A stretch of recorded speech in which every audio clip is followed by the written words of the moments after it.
Morning, chefs. It is Thursday, April 23rd.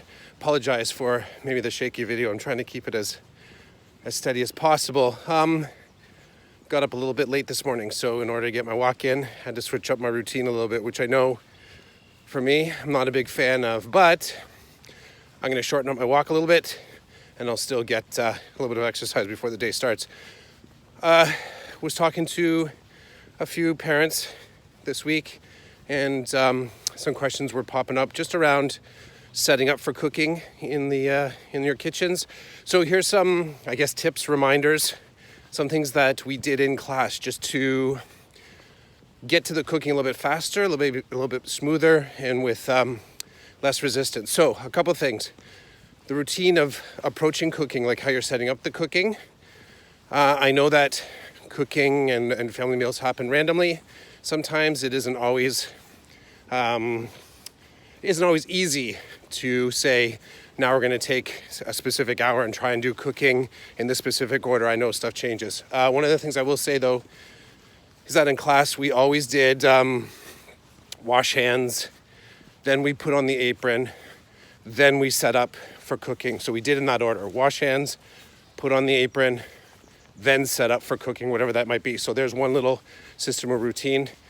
Another thing, there was a question around holding tools, like hand tools. And one of the things I have done in class a couple times, I've done it with my own children at home, is that sometimes the tool doesn't fit in the kid's hand very well. So what I've done is some of the tools that my kids use at home, I use hockey tape just to improve the kind of like the grip of the handle. Now, bear in mind, hockey tape, of course, when you wash it, will kind of gummy and kind of fall off. So you have to kind of balance the training of the skill with just remembering you're gonna have to change that hockey tape. I guess masking tape would work too, but you can sort of change the shape of a handle so that it fits a little bit better in your child's hand. And the last thing, the knives that I use in class, two things that I really like about them.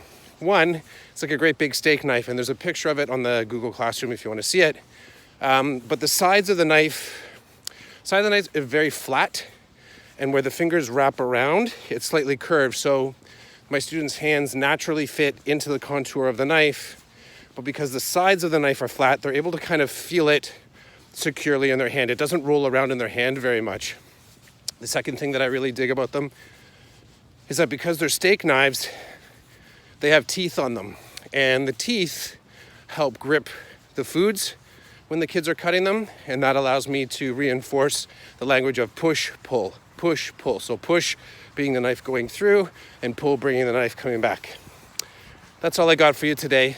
I look forward to talking with you folks on either on via email or on the phone if we get a phone call in. Hope you have a fantastic day. Take care.